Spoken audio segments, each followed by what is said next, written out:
to have a lot of different great stories tonight. Specifically, we're going to try to talk about Thanksgiving. Our first storyteller tonight will be CQ. And I really feel like CQ doesn't need any introduction. She has enough powerful personality of herself. So I'm just going to turn it over to you, and I will go ahead and interpret for CQ. Oh, yeah? Okay. Then I will unspotlight myself and spotlight. Can you spotlight both CQ and... do that. There should be... It should say add spotlight, but it doesn't say add spotlight. It should say add, but it does not. Wait, here we go. Add spotlight. There we go. Yep. So I want to sign. I'm keeping my hands down so I don't conflict with Candace. I am CQ. I've been an interpreter for 20 years. Candace and I have been friends for, I don't know, 15 of those 20 years, maybe. And I am friends with Andrea, maybe, I don't know, 10 years. So I'm very honored to be asked to come do a story because it means they trust me enough to not ruin it. So when Candace said the topic was Thanksgiving, I really kept thinking about Thanksgiving. Like, what do I want to talk about? And one particular Thanksgiving just kept coming to the front of my mind. And apparently it was the story that wanted to be told. So a little family background so you understand who the players are. My Aunt Maggie is like my mom. My mom died when I was 15 and my Aunt Maggie pretty much adopted me. I went to live with her and she became my mom. And so one year she had been diagnosed with breast cancer and she had gone through all of her treatments and we had dubbed it like it was Cancer Thanksgiving and Cancer Christmas and called it that because she had decided she wanted everybody in for the holidays. So her sister lives in Arkansas. Her brother lives in Thailand and his kids lived in California. So everybody had to come in for the holidays, which was so exciting for us because we had not all been together like that as a family, probably since I was a child, maybe early double digits. So as we often say, it's like the positive of cancer. Everybody knows what the negative of cancer is. It was the positive of cancer. So it was also the first time that, let me go back a second. So my name is CQ, that's my sign name, it became my hearing name, but my last name is Quinton, Quinton. And so I grew up in the States and me and my sister were the only Quintons. My other cousins are not Quintons, their mothers are Quintons. But my boy cousins who are Quintons grew up overseas, my uncle's in the army. So they grew up also as the only Quintons. They all came in and I had about 7 people staying with me in my 1-bedroom apartment. And the laughs kept coming. We kind of picked up as if we had never spent any time apart. So we were driving to New Jersey. I was living in Brooklyn at the time, and we were driving to New Jersey. And there's 3 boys, Richard, Peter, and Terrence. And they, they have jokes because obviously they're 3 boys who grew up roughhousing and stuff. And we were in the car driving to New Jersey. And my cousin said something. And I said, "What did you say?" And he said, "Oh, it's a Quinton thing. You wouldn't understand." I am a Quinton, you asshole. And I'm the number 1 Quinton. I'm the oldest of everybody. So to which he promptly replied, "You might be number 1, but you smell like number 2. We instinctually went back to being children. So we arrive at the house crying, like just 5 fools having to spend an hour in the car together, thinking we're the funniest things that ever hit the earth, and now we're all together. having my aunts in, my uncle in from Thailand, having all of us around the table, it was, family's an interesting thing, right? We didn't grow up together, but had you been looking in the window, you would never have thought for a second that we all didn't live and grow up on the same block. And I always think back to myself and think, that's the Quentin thing. That's what makes us. It doesn't matter wherever we lived. It didn't matter that, you know, I grew up in the 70s and 80s, right? So we had no internet. There was no cell phones. When we wrote to my uncle when they were in Japan, it took, you know, 4 weeks for them to get it.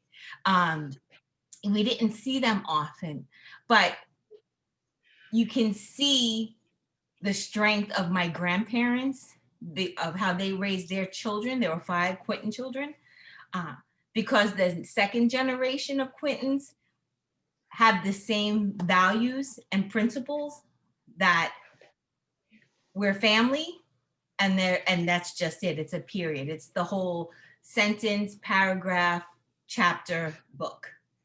And so when I think back to the holidays, and whenever we get together separately or together, and we now have a giant family group chat, without fail, a joke from that night will still resurface. And the new Quentins, the spouses, then have to kind of be brought in, and we will tell these stories as if they had happened yesterday, crying with tears, enjoying it. And I feel like every time we retell a story, it recommits, it re-strengthens the bonds between us, that there's no question when the phone rings, we answer. So Thanksgiving has always been one of my favorite holidays, and it's always the space I go back to when I think about that specific Thanksgiving. It makes me smile on the inside and the outside. So that's my story. Hey!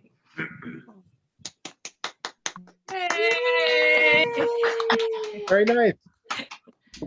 Thank you. Thank you. Candace, do you want me to?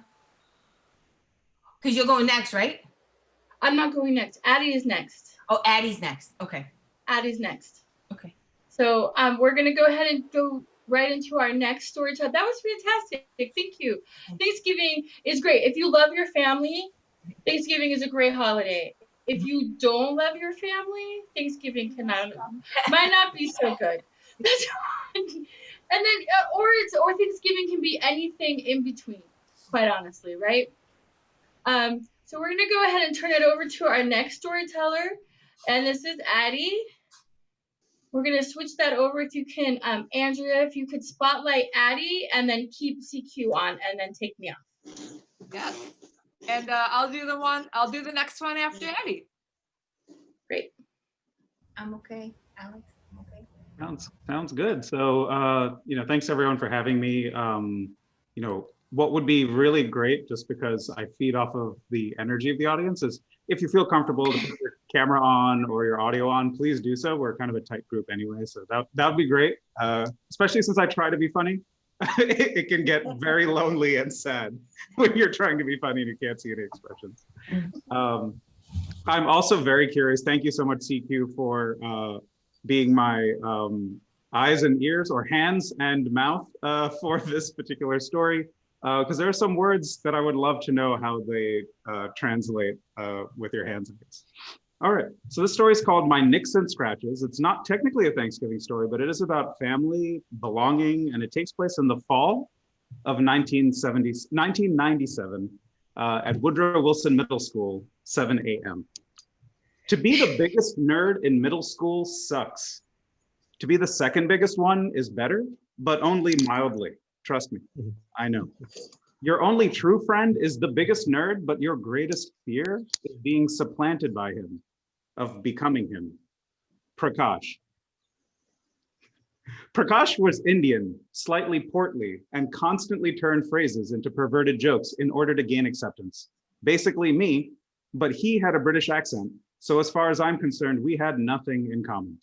Yet in the mornings, the playground was where we divided up like various species at a watering hole in the Serengeti. And Prakash and I were often inseparable, playing catch with stuff we found on the ground, currently a dirty tennis ball that the far cooler children had determined no longer useful for wall ball. Just like our friendship, we'd start friendly, lobbing whatever projectile we found in a lazy arc, smiling as the other displayed a tiny amount of athleticism in catching it.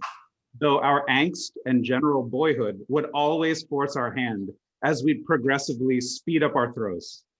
Eventually, we'd wind up whipping whatever we had at the other and shattering the flimsy rules that comprise this loose game. Nerds 3 through 5 were considering joining us somewhere in the middle of this buildup when Prakash went into full whip mode way too early with the dirty tennis ball. The hurl landed a direct hit to my crotch area of my Oshkosh Bagosh chinos. Oh, Sorry, I just wanted to see what CQ was doing while I said Oshkosh Bagosh. Even in my anger, nerds 3 through 5 began to laugh maniacally. I could feel my grip loosening over my nerd number 2 status. The embarrassment of running down the tennis ball and continuing the game was too great. I tried to find something that would hurt, but even in my anger, I knew a rock was excessive and would carry with it serious punishment. A pine cone wouldn't fly nearly as fast as needed, and when hitting Prakash's forgiving body, it would bounce off impotently. So I kept hunting until I found it. And there it was, pure, its aerodynamics carved over eons of evolution. Simple. To explain, we have to take a departure, traveling to a WordPress blog I found about trees titled "The Most Dangerous Tree in the Suburbs." Today, the sweet gum ball tree has all but disappeared. The sweet gum's primary liability, according to the Lazy Landscaper, yes, that's a real publication, are the thousands of tiny, spiny brown seed balls, or gumballs, if you will, that it casts upon the ground and around it. These hard, brown, spiky balls can create some serious hazards. Not only can they wound you if you slip and fall on them, they can also roll unexpectedly, causing sprained ankles. And don't try to run your lawnmower over them, as when airborne, they are as dangerous as grenades. As dangerous as grenades. There at my feet on the playground was a spiky gumball for my taking. I lifted it up, clutched it in my hand, evaluating its weight and dimensions. I looked up at Prakash, the other 3 nerds, and then, like a quarterback, pitcher, or Ryu from Street Fighter, I built up a furious amount of potential energy and then unleashed. The spiky ball raced out faster than anything I'd ever seen. So fast that within milliseconds, I lost the ability to trace its whereabouts. A few seconds passed by and I saw all 4 nerds looking shocked. Then I heard 3 clear words cut through the din of the playground. What the fuck? A tiny pathway opened up and it became clear that the words came from Nick. In my anger, I had hit Nick, the hick. He was massaging his mullet and staring directly at me. He began walking firmly as I processed what just happened. Okay, Addy, you just hit Nick the hick. He's bigger, stronger, and faster than you. He's also been in at least 5 fights this week. This far outstrips your 0 of all time. You need to diffuse this situation. Offer your lunch money. Wait, you don't have lunch money, just some leftover Indian food. That will only make him madder. Grovel like a fool. I can't believe that happened, man. Dude, I had no idea. He was getting far too close now with no sign of stopping. The crowd around us looks delirious. They won't accept it ending in a pleasant handshake and a laugh about how sweet gumballs travel way more erratically than one anticipates. It's too much attention. We're going to get into trouble at this rate. All kinds of obscenities are erupting from Nick. Some of them I hadn't even learned yet. I can't handle the pressure. Shush, just shut up. Just shut up, I plead with him. I don't want to get into trouble, but it's too late now. This is happening. We lock horns. The fight begins. I hold one of his arms as he uses the other to swing at me, and I begin rotating out of his way. This continues 3 times, 4 times, and I realize I'm not getting hit, though a little dizzy with all the spinning. Gross. Why the hell are you dancing? Is the last thing I hear from a crowd growing very tired of this samba as a couple of hall monitors break up the fight. trigonometry, French, and a bunch of other classes I normally delight in now feel like a completely different experience. Heard you fought Nick the Hick, says a girl from one of my honors classes. Days would pass before I processed that an actual girl spoke to me. In the moment, though, all I can think about is what is going to happen next. And then it happens. Aditya Surendran blares the intercom as if my family lineage could be traced back to the Jurassic period. Report to the principal's office. Nick is already in the room as I walk in trembling. He looks comfortable, in his element. He's been there before. The principal asks me to take a seat. How about one of you tells me what happened today morning? I look pathetic and terrified. I'm thinking about a way of crafting this story in a way that still ensures I will go to Harvard 6 years from now. I realize that no amount of smarts will help me keep this off my file, so I start to shiver. The principal looks at me confused and takes out a tissue box. He didn't expect he'd need for a fight between two teenage boys. I'm about to begin when Nick launches in. I'm just minding my business, right? Bam, I get hit in the head with this pine cone thing. I turn around and I see this kid looking at me. So I walk up to him, right? He doesn't apologize at all. I say, dude, what the fuck? Sorry, Mr. Andrews. I say, why did you hit me? And then this kid just starts telling me to shut up over and over again. Just shut up, shut up. We were in each other's faces, so we fought. As I go over the story, I realize that nothing he's saying is a lie. Well, other than the fact that it technically wasn't a pine cone. I break down crying and grab 1, 2, 3 tissues consecutively. Harvard is gone.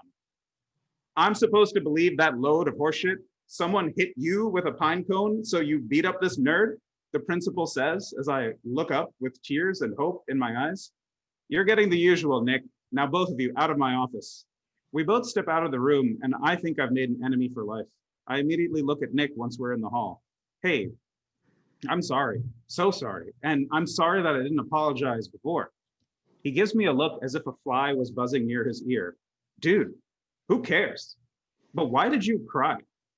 I would find out that the usual for Nick was 3 days of detention, and he was expelled for something or another afterwards before the end of the year. He didn't seem to care about the injustice of it all. Meanwhile, I nicked Nick, but got away unscathed. Yeah. It was a strange feeling back then, realizing that being a nerd has its privileges, and it's a strange feeling now. I see it everywhere. Staying quiet here, a little lie there, a bit of obscure data analysis explaining why this department needs layoffs, hiding behind an algorithm to justify why those families no longer have a 401k. Over the last few months, and honestly years, there's been a lot of people like Nick that seem at odds with those like me. Lots of hurtful words being hurled back and forth, and the gap between us seems to be getting larger every day. That sweet gumball was a seed, but I used it as a weapon, and that set into motion everything else. And if there's one thing I've learned from the playground that day, it's that I can be the most dangerous tree in the suburbs, but I'd rather tell stories and make things grow. Oh, wow.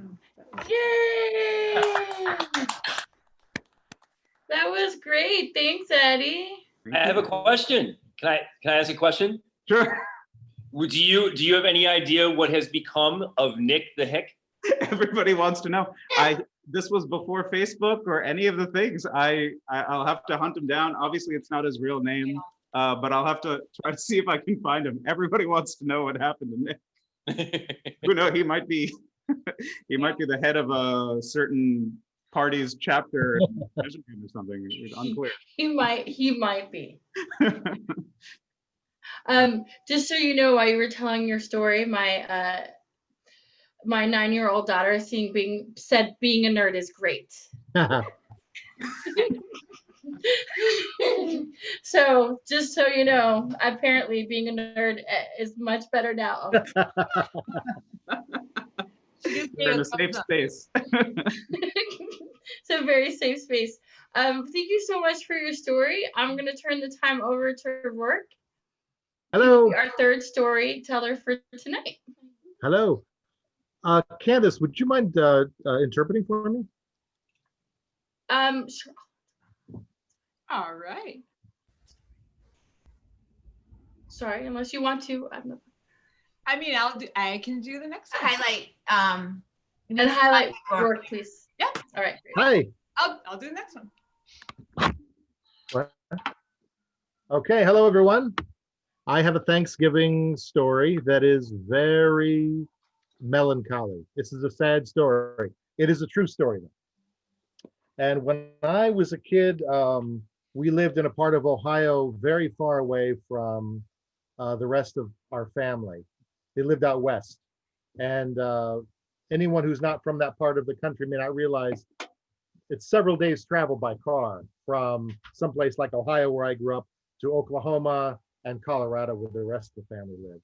And in the Thanksgiving, I remember very clearly, it was 1980. There was a school levy issue that had failed. I don't remember the details. I wasn't too aware of the details. But that meant that the school I went to, went on a very long hiatus with no classes during the Thanksgiving break. So my parents decided this would be a wonderful time for us to travel out west and spend Thanksgiving with my Aunt Barbara and her sister, who was my grandmother. But we stayed at my Aunt Barbara's house in Denver. So this was, I call this story the Hawaiian Thanksgiving roast. And my Aunt Barbara lived in this condominium in Denver. It's a very beautiful place. And I had been doing stage magic for a while. I was 13 years old in 1980. So I was proficient enough at it that I started doing shows.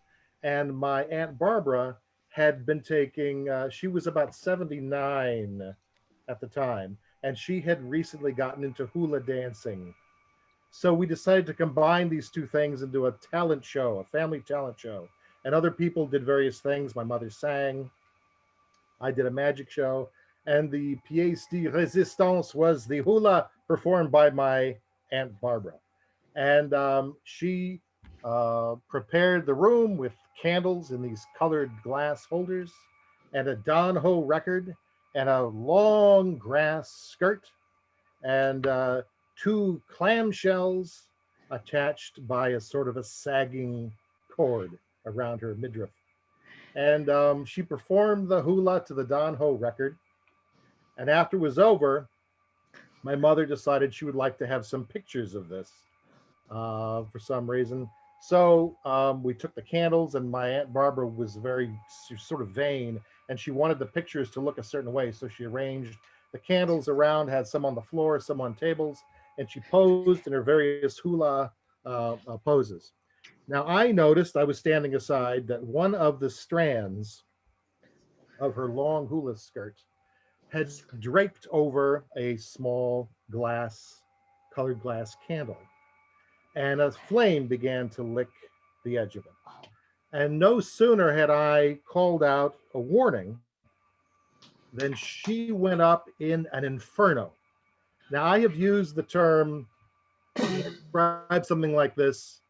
It went up like a dried up Christmas tree. I can verify this because when I was a child, I actually saw an old Christmas tree go up in flames. That's another story. But it's amazing how robust and how huge and how fast a Christmas tree can go up in flames. And surprisingly, the same thing happened to my Aunt Barbara. There was a big rush and a whoosh, and she just went up in this holocaust. It was just massive. Flames way above her head. I can't believe that this grass skirt provided enough fuel for all of these flames. So we were all shocked, and she began to shriek and run around the room. And my mother screamed to her, "Drop and roll, Barbara, for God's sake, drop and roll." And she wouldn't. I later found out because this carpeting on the floor was brand new. She didn't want to damage it. So she ran around, and I started to run after her. I don't know what I was going to try and do, but my father pushed me away, and this giant fireball ran into an adjoining room. The flames seemed to die down. We went in there, and she was sort of lying on the floor in this sort of smoldering heat and smoke around. And of course, we later took her to the hospital, but I will never forget the smell of burning flesh was very similar to the smell of a pork roast. And it took me some time before I could get past that. And then something I'm still not over is the wails, the pitiful moans of consternation that came from the wall of flame. And to this day, if I'm lying in bed and I hear the distant yowling of a cat or a Yoko Ono record, it brings me back to that dreadful Thanksgiving in 1980. That is my tale. Thank you so much for listening. Wow.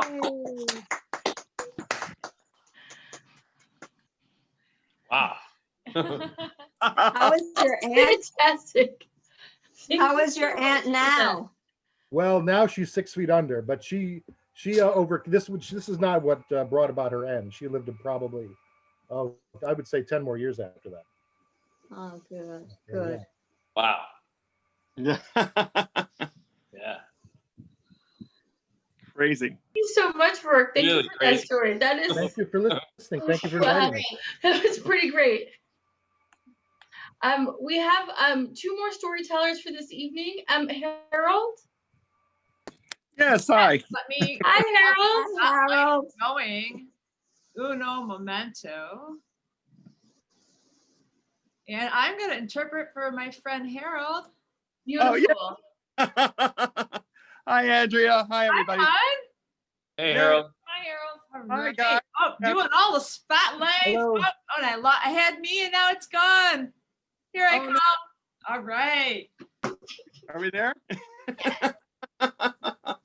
Okay, I wrote mine out, so I'm going to read it, but yay. When I was a kid, we never made much of a fuss over Thanksgiving holiday. We didn't live very close to much family. And if we did, it would be hard to drive to Texas and back to Virginia in such a short vacation. That was usually saved for Christmas or Easter or summer. My father did have a brother who was older, whose family lived about an hour away from us, and they came over for birthdays and holidays and, special occasions. But most of the time growing up, I would be planted in front of the TV set watching Chitty Chitty Bang Bang or Wizard of Oz or the Macy's Day Parade. And of course, whatever weird holiday cartoon special that would be on to help hold my attention in front of the TV set while my parents would cook the Thanksgiving dinner. And as I got older, most of my Thanksgivings, I'd work as a waiter and I'd do orphan Thanksgiving holidays at my home. And when my cousins Greg and Court moved to New York, we'd trade off at who'd be able to do it. It would be an open house, an all day long event. People from all over throughout our lives would show up and we'd invite random strangers. One year, my partner's mother showed up and we'd realized that she'd been homeless and had lice. One year, I had it at a bar that I worked at, filled with total strangers who came in and turned it into quite a fest. One year, my cousin invited two strangers he met at the Macy's Day Parade to his house for Thanksgiving just because they were from Texas. And they wanted to leave. We basically all said our goodbyes and then our good nights. And then finally, my cousin's partner's mother, Sunny, just said, "Get the hell out of here. Can't you take a hint?" It was hilarious. When my older brother was divorced, I'd send for him and my niece and my nephew, and they would come about for 6 years, from 10 and 11 to 16 and 17. And they'd come up from Virginia, and I'd get them tickets to a show or two. We'd go to the parade or walk around the neighborhood. I wanted them to have something special because the divorce was quite hard on them. And I wanted them to have something back in Virginia that would be, worthy of talking of. Anyway. And I was sure they'd have plenty to say after meeting my friends and people I knew over the years. And they seemed to fall in love with them. And my friends fell in love with my niece and nephew. I remember, though, there was a time in college after Thanksgiving when I was in college. And I was living in Richmond, Virginia, going to school for English and theater and living in a beautiful area called the Fan District. And one Monday after Thanksgiving, this bar and Shaco Bottom, which is downtown Richmond, had a welcome back night for the college kids. And they had 10-cent draft. I'm not that old. They were just cheap beers. I would go with my two friends, Scott and Rat, usually. But Rat was sick, and Scott and Scott and I had $5 each. So we were ready to go. Well, on the way to the bar, we noticed there were these new deer decorations on the side of a hill, all lit up for Christmas. And on the way there, Scott, in passing, said we should get one of those for Rat. And we laughed. But after $5 each of 10-cent drafts, that idea got better. And on the way back, Scott said, let's do it. So we jumped a small fence and we got closer to the deer. And as we got closer, we realized these deer were much larger and more intricate than we had thought in the first place. We saw a baby deer that seemed just right. And before I could say, maybe we shouldn't do this, Scott was at the light source, yanking at the electrical cord, and bam, half of the 40 deer that were lit on the side of this hill in Richmond, boom, all went out. And then Scott took off running with a baby deer in his hands over the fence and through a parking lot with about 50 feet of extension cord following behind him. And I was right, electrical cord rolling it up.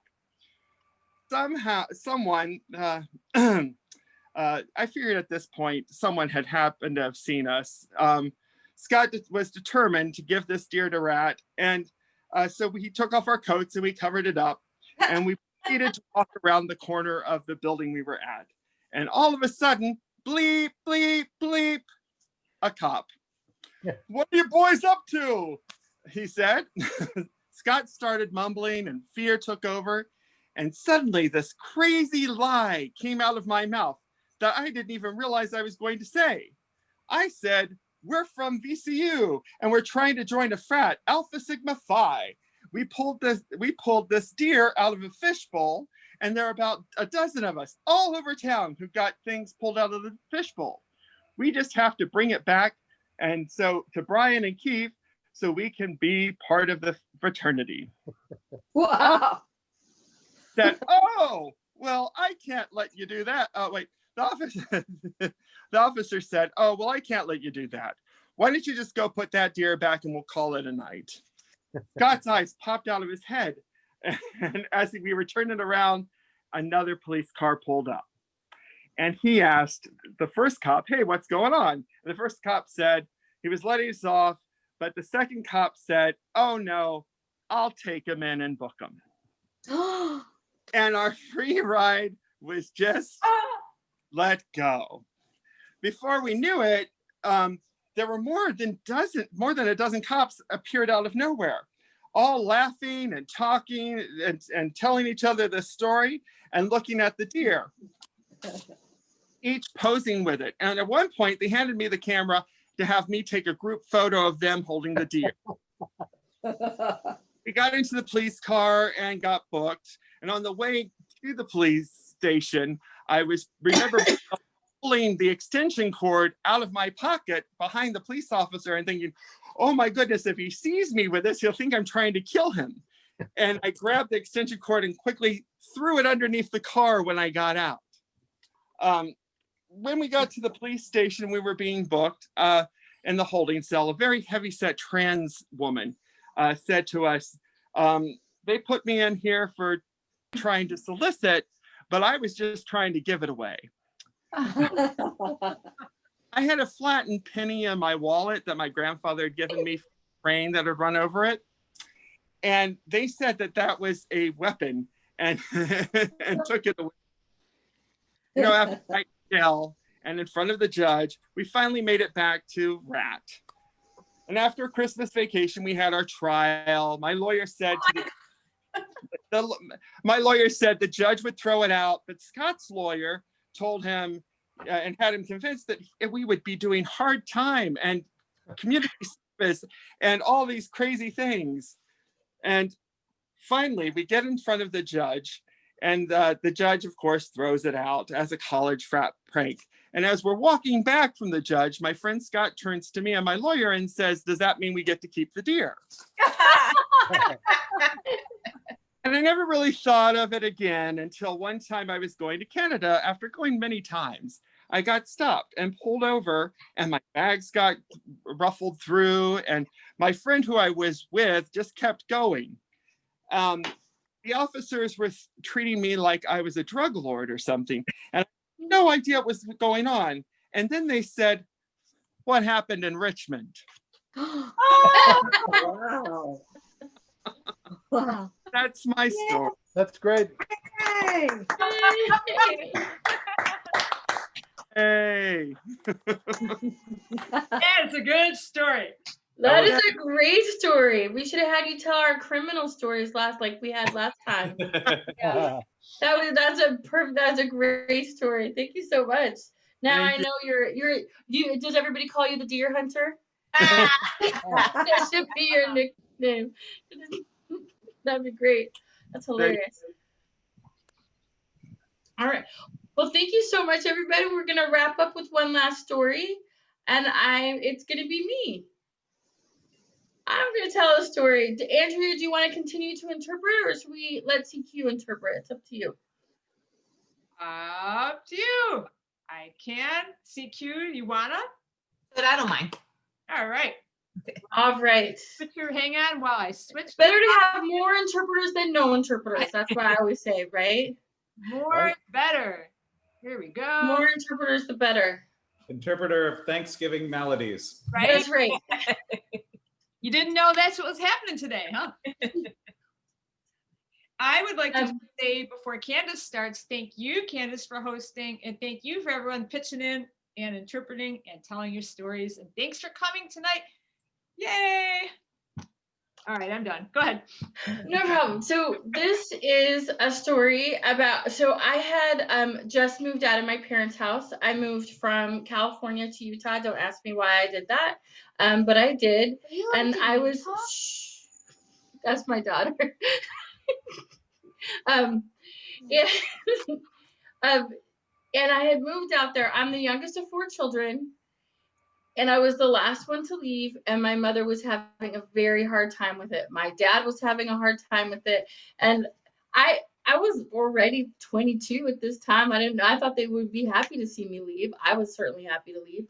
And I had moved up there, and I was working at Walmart, and I had called my mother and told her that I wasn't going to be able to come home for Thanksgiving, because if anybody who has worked retail knows that during the holidays you're working all the time, so you never have any time off. I worked at the photo lab at Walmart, and that was our busiest time of year. Everybody was getting ready to back in the day when we actually had not cameras on our phones, but you had to take pictures and then you had to get them developed.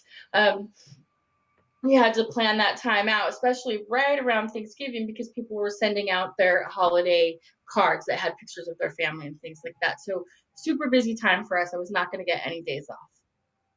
And I'm living in Utah, having a great time, and I got my schedule for that week. I remember standing there and looking at the schedule, and I was like, I don't have to work Thanksgiving because we're closed.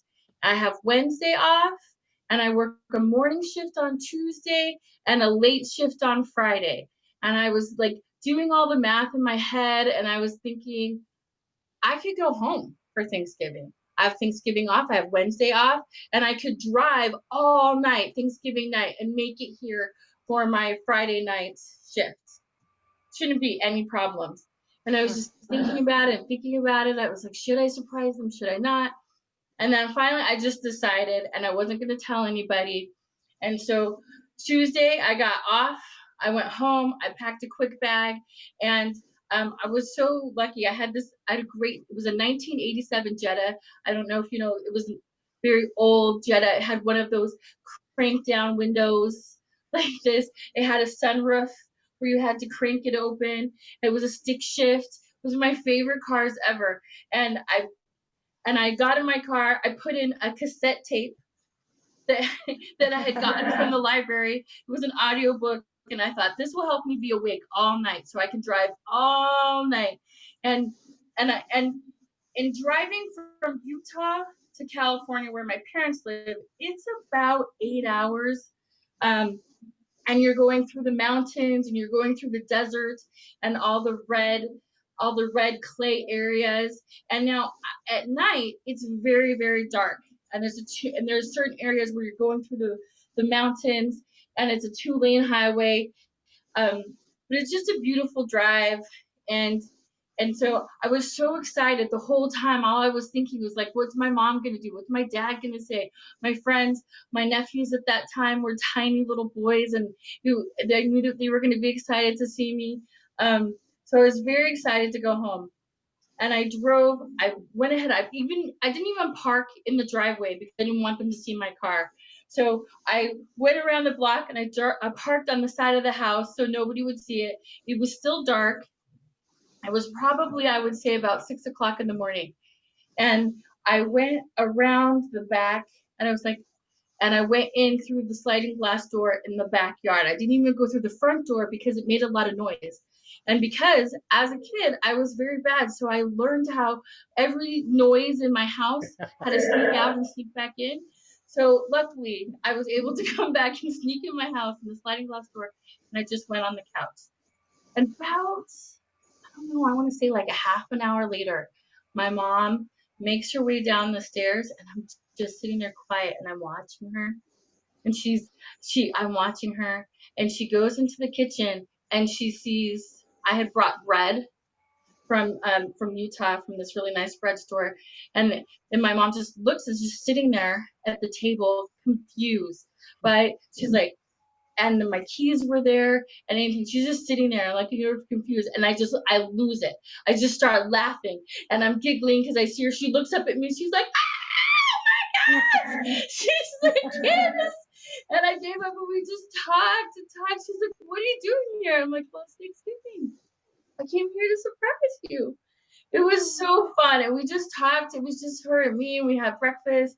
And then I remember I was like, I needed to take a nap. So I can remember walking up the stairs, and my dad was in the hallway, and he's just standing there dumbfounded. And then he's like, what are you doing here? And I was like, well, I'm here for Thanksgiving for you guys. It was so much fun. And that whole day, all I did, I took a little nap. Then I went over to my sister's house, let myself into her house, and I surprised my nephews and surprised her. I went and surprised my best friend at his work. And it was just so fun to go around to all my friends who didn't think I was going to come back and see them after I had just left, and spend that time with them. And Thanksgiving was beautiful, just to be with my family and my brothers and my nephews, especially because I didn't think I was going to be able to be there. And it was great. And when Thanksgiving was over, I drove all the way back up through the mountains, through the dark hills, and made it back to my place. So that was my happy Thanksgiving, to surprise my parents. It's also been a tradition. I surprised them from New York a few times. Last about 2 years ago, me and my daughter both surprised them. So it's been a fun tradition. They were like crying. They were so happy. So it's been a fun thing to be able to surprise my parents, and I'm grateful for that. And that's my Thanksgiving story. That's a great story. Nice. Aww. And that's it. I like Alex's commentary on that. You do. So my daughter likes it. I love it. I can't wait to see how you surprise your mom. That was so beautiful. I love surprises, and I know that you made her so happy, and your friends. I love that. Thanks, Candace. I just want to say thank you, everybody, for coming to our storytelling night. Again, we're all amateur storytellers, and No, it's you're all great storytellers. Yeah. we're all Thank you. fantastic storytellers. Thank you so That's much for better. joining us, and Thank you for inviting as we and prepare for the Candace, next thank week. you for interpreting for me. Beautiful. Thank you, Candace. Thank you for the night. It's great. Thank It was you. wonderful. Thank you for your stories. Bravo. Hey. Thanks to all the interpreters as well. That was awesome. Thank you. Yeah. I would just like to add, we've been doing this every month since August. Kind of the behind the scenes person that had the idea that organized it. I'm so happy to have like a core team of storytellers. I'm happy to have Candace as a host. We're going to do this again in December. It's usually the fourth Thursday of the month, but that might be on Christmas Day. So it might be the week before. We'll let you know. Come back in a month if you want to tell a story. Look how easy it is. We're really happy to have, even if it's your very first time like CQ, or if you've been doing it for a long time like other people, everyone is welcome. It's just a whole fun group of friends. I don't know why I'm sim-comming. It just happened. I've been doing it full time. Sorry. Sorry. Come next month, and if you want to tell a story, please let me know. This is totally open to anyone. Thanks, guys. That's beautiful. Thank you so And much. have a great holiday, everyone. Yes, Happy happy holidays. Thanksgiving. Happy Thanksgiving. Happy Thanksgiving. Bye. Kisses. Bye. Bye.